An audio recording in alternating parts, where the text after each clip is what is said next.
Good morning साथियों। कल वाली क्लास में हमने जो रीतिकालीन कवि थे उनके बारे में अध्ययन किया और उसी के साथ हमारा जो रीतिकाल है उस रीतिकाल को हमने अच्छे से कंप्लीट कर लिया है। यानी रीतिकाल के जितने भी महत्वपूर्ण जो कवि थे, रीतिबद्ध, रीतिसिद्ध और रीतिमुक्त, तीनों जो काव्य धाराएं थी रीतिकाल की, उनके जो जितने भी महत्वपूर्ण जो कवि थे उन सभी कवियों के बारे में हमने अच्छे से अध्ययन कर लिया है। आज हम इस क्लास के अंदर रिवीजन करेंगे और रिवीजन के अंदर हम वो क्वेश्चन लेंगे जो मैं आपसे कमेंट में पूछता हूं कि जिनके जवाब आपको कमेंट में देने होते, तो आज उन सारे क्वेश्चनों को हम रिवाइज करेंगे। तो उससे क्या होगा कि हम बार बार हमारा अभ्यास होगा और बार बार जो रिवीजन करते चलेंगे तो ही वो चीजें हैं वो हमारे को अच्छे से याद होगी। तो मैं बी एल लूणा मेरे यूट्यूब चैनल स्टडी टाइम में आपका हार्दिक स्वागत करता हूं। अगर आप मेरे चैनल पर पहली बार विजिट कर रहे हो तो चैनल को सब्सक्राइब कर ले, बेल आइकन को ऑल पे प्रेस कर ले ताकि जब भी मैं कोई नया वीडियो अपलोड करूं तो उसका नोटिफिकेशन आपको तुरंत मिल सके। वीडियो आपको डेली मिल जाती है तो कंटिन्यू आप वॉच करते रहे। फर्स्ट ग्रेड सेकंड ग्रेड की प्लेलिस्ट बनी हुई है जहां पर वो सारे वीडियो आपको मिल जाएंगे। अच्छे से उसका अध्ययन करें। उसकी जो पीडीएफ फाइल है वो मेरे टेलीग्राम चैनल पे, उस टेलीग्राम का लिंक मेरे वीडियो के डिस्क्रिप्शन बॉक्स में है, तो उसको भी आप ज्वाइन कर लीजिए जहां पे मैं समय समय पे टेलीग्राम पे जो पीडीएफ फाइलें हैं, कोई सूचना है वो देता रहता हूं। अब बात करते हैं हम रिवीजन क्लास की। तो रिवीजन क्लास में हमारा जो पहला आज का जो क्वेश्चन है वो है रुक्मणी मंगल रचना के रचनाकार है। तो रुक्मणी मंगल जो रचना है वो विष्णु दास की है, विष्णु दास की है। जो हमने अच्छे से पढ़ा है ये भक्ति काल से, पर जहां पे रीति काल की हमने शुरुआत की तो 5 क्वेश्चन है वो भक्ति काल से संबंधित है। आगे देखिए, तो ये रहा इसका आंसर विष्णु दास। 2 नंबर का हमारा जो क्वेश्चन है वो है चंद छंद वर्णन की महिमा के लेखक है। तो चंद छंद वर्णन की महिमा है वो गंग कवि की रचना है। इसकी है गंग कवि की। 3 नंबर का हमारा क्वेश्चन है रामायण महानाटक के रचनाकार है। तो रामायण महानाटक है उसके रचनाकार कौन है? प्राणचंद चौहान है, प्राणचंद चौहान। और रामायण महानाटक है वो प्रकाशित कब हुई थी? 1610 ईस्वी में। 4 नंबर का हमारा क्वेश्चन है श्रृंगार सोरठ किसकी रचना है? तो श्रृंगार सोरठ है वो रहीमदास की रचना है। और रहीम की और भी रचनाएं थी, बरवे नाई का भेद है, नगर शोभा है, मदनाष्टक है, ऐसी रचनाएं जो रहीम की थी। 5 नंबर का हमारा क्वेश्चन है रहीम का जन्म कब हुआ था? तो 1556 ईस्वी में रहीम का जन्म हुआ था और 1638 ईस्वी में इनकी मृत्यु हुई थी। 6 नंबर का हमारा क्वेश्चन है रामचंद्रिका किसकी रचना है? तो आपको अच्छे से पता है कि रामचंद्रिका वो केशव दास की रचना है। इसके अलावा भी केशव की और भी रचनाएं थी जिसके लिए मैंने एक छोटा सा आपको सूत्र भी बताया केशव की रचनाओं का। रसिक कवि रामवीर रत्न विज्ञान जांगीर, इस प्रकार का एक सूत्र बताया जिसके अंदर ये सारी रचनाओं के नाम आ जाते हैं। आगे देखिए 7 नंबर का हमारा क्वेश्चन केशव की किस रचना में 16 प्रभाव है? तो मैंने आपको बताया था एक होता है कवि प्रिया और एक कौन थी सी? रसिक प्रिया। 2 रचनाएं थी। तो जिसमें रसिक से आ रहा है तो इसके अंदर 16 प्रकाश थे, 16 प्रकाश, और कवि इसमें वह आ रहा है तो इसके अंदर 16 प्रभाव थे। ठीक है, तो हमारे कवि प्रिया के अंदर क्या थे? 16 प्रभाव थे।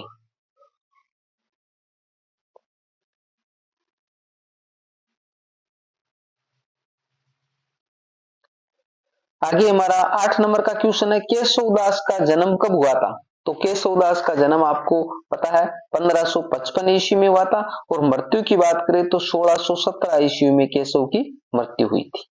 9 नंबर का हमारा क्वेश्चन है हिंदी के सर्वप्रथम सर्वांग निरूपक रीति कवि किसे माना जाता है? तो हिंदी के सर्वप्रथम सर्वांग निरूपक कवि है वो केशवदास को माना जाता है। आगे देखिए 10 नंबर का क्वेश्चन। 10 नंबर का हमारा क्वेश्चन है केशव के आश्रय में रहते थे, यानी केशव किसके आश्रय में रहते थे? तो जो ओरछा नरेश इंद्रजीत सिंह, यानी ओरछा नरेश इंद्रजीत सिंह है उसके आश्रय में केशव रहते थे। 11 नंबर का क्वेश्चन है बिहारी सतसई में कुल कितने दोहे हैं? तो 713 दोहे है। और मैंने बताया कि कहीं कहीं गाइडों में 719 भी लिखा हुआ होता है, वो आपको क्वेश्चन की प्रकृति देखकर उसका आंसर देना होता है। 12 नंबर का क्वेश्चन है, बिहारी का जन्म कब हुआ था? तो 1595 ईस्वी में बिहारी का जन्म हुआ था और 1663 ईस्वी में बिहारी की मृत्यु हुई थी। दूसरी बात, 1662 ईस्वी है उसके अंदर इन्होंने बिहारी सतसई की रचना की थी, मृत्यु से 1 वर्ष पहले। 13 नंबर का हमारा क्वेश्चन है, संपूर्ण यूरोप में बिहारी सतसई के समकक्ष कोई रचना प्राप्त नहीं होती, ये बिहारी सतसई के संबंध में किसने कहा था? तो ये बात है वो अब्रासई के बारे में। इसके अलावा भी और भी जो अलग अलग विद्वानों ने कहा है, आचार्य शुक्ल ने कहा है कि ये दोहे क्या है, ये तो छोटी छोटी पिचकारियां हैं, रस की जो पिचकारियां हैं। दूसरी बात, आचार्य जो महावीर प्रसाद द्विवेदी ने कहा था कि ये सतसैया के दौरे जो नाविक के तीर देखने में छोटे लगे घाव करे गंभीर। तो ये सारे जो पॉइंट है आपको अच्छे से ध्यान में रखना है। दूसरी बात, बिहारी की जो है उसके अंदर क्या है, बिहारी की में भाषा के अंदर हमारे को श्रृंगार के दोहे देखने को मिलते हैं। दूसरी बात, इसके अंदर भक्ति है उसके दोहे देखने को मिलते हैं। और तीसरा, नीति के दोहे। तो श्रृंगार, भक्ति और नीति की त्रिवेणी है।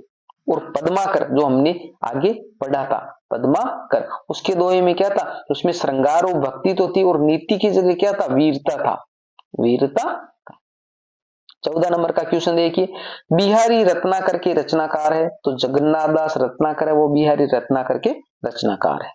आगे देखिए 15 नंबर का क्वेश्चन है, ये दोहरे क्या, ये तो रस की छोटी छोटी पिचकारियां है, बिहारी सतसई के संबंध में ये कथन किसने कहा था? अभी हमने ऊपर चर्चा कर लिया, आचार्य रामचंद्र शुक्ल ने कहा है। 16 नंबर का हमारा क्वेश्चन है, शिवराज भूषण का रचना काल है? तो शिवराज भूषण है वो 1673 ईस्वी में। इसके अलावा हमारे देव और घनानंद उनका जन्म भी कब हुआ था? 1673 ईस्वी। मैंने आपको बताया नोट लिख के। 17 नंबर का क्वेश्चन है, छत्रसाल दशक के रचनाकार है? तो छत्रसाल दशक है वो किसकी रचना है? भूषण की रचना है, ठीक है।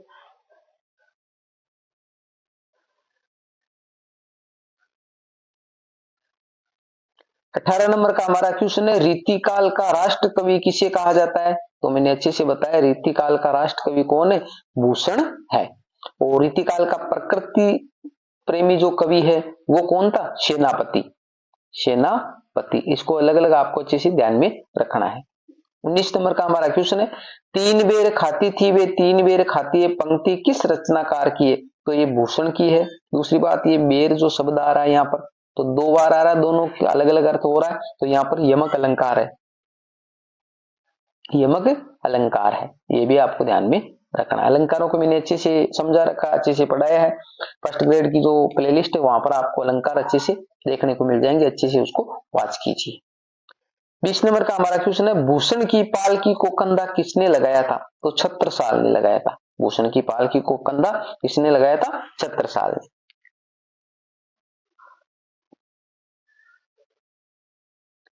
21 नंबर का हमारा क्वेश्चन है, सुजान विनोद किसकी रचना है? तो सुजान विनोद है वो देव की रचना है। 22 नंबर का क्वेश्चन है, प्रबोध चंद्रोदय नाटक का पद्यबद्ध अनुवाद देव ने किस नाम से किया है? तो वो देव माया प्रपंच नाम से किया है।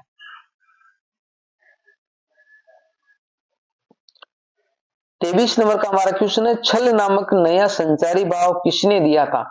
तो छल नामक नया संचारी भाव देव ने दिया है।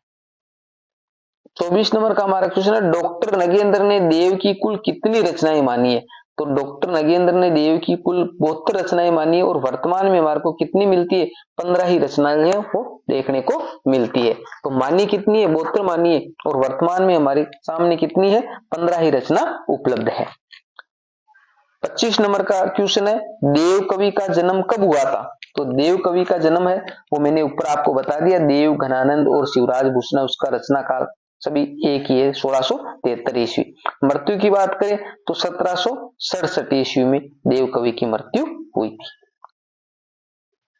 आगे देखो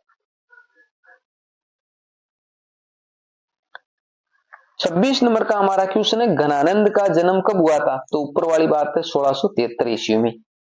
27 नंबर का क्वेश्चन है, घनानंद की प्रेयसी का क्या नाम था? सुजान।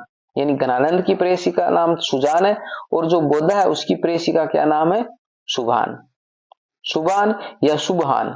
शुभहान। हान, दोनों एक, ये कंफ्यूजन नहीं होना, दोनों ये एक, ये शुभहान और शुभान। 28 नंबर का हमारा क्वेश्चन है, सुजान हित रचना के रचनाकार है। तो सुजान हित है वो घनानंद की रचना है।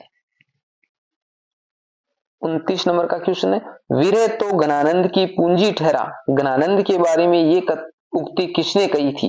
तो ये रामधारी सिंह दिनकर ने कही है। 30 नंबर का हमारा क्वेश्चन है, प्रेम की पीर का कवि घनानंद को किसने कहा है? तो आचार्य रामचंद्र शुक्ल ने कहा है। दूसरी बार इन्होंने साक्षात रसमूर्ति भी कहा है। 31 नंबर का हमारा क्वेश्चन है, कवि कुल कल्पतरु किसकी रचना है? चिंतामणि त्रिपाठी की है। एक है कवि कुल कंठाभरण, कवि कुल कंठाभरण, ये हमारे दुल्हे कवि की है, दुल्हे कवि। तो याद रखना, कविकुल कल्पतरु है वो चिंतामणि त्रिपाठी की है, और कविकुल कंठाभरण है वो दुल्हे कवि की रचना है। 32 नंबर का क्वेश्चन है, काव्य निर्णय किसकी रचना है? तो ये भिखारी दास की रचना है।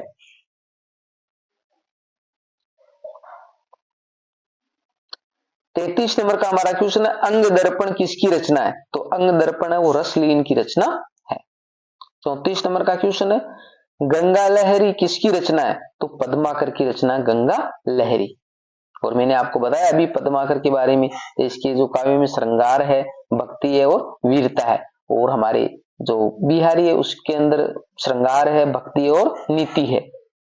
35 नंबर का क्वेश्चन है जो इस क्लास का लास्ट क्वेश्चन है, भाषा भूषण किसकी रचना है? तो ये जसवंत सिंह की है, और जसवंत सिंह कहाँ के शासक थे? जोधपुर के, जोधपुर के। और ये भाषा भूषण है वो अलंकार ग्रंथ है, अलंकार ग्रंथ। तो ये 35 क्वेश्चन थे जो हमने बार बार जो क्लासें जो ली उस कवियों के बारे में मैं आपसे पूछता था कि कमेंट में आपको जवाब देने होते, उन सारे क्वेश्चनों का जवाब मैंने अच्छे से आपको बता दिया है, अच्छे से हमारा रिवीजन हो गया।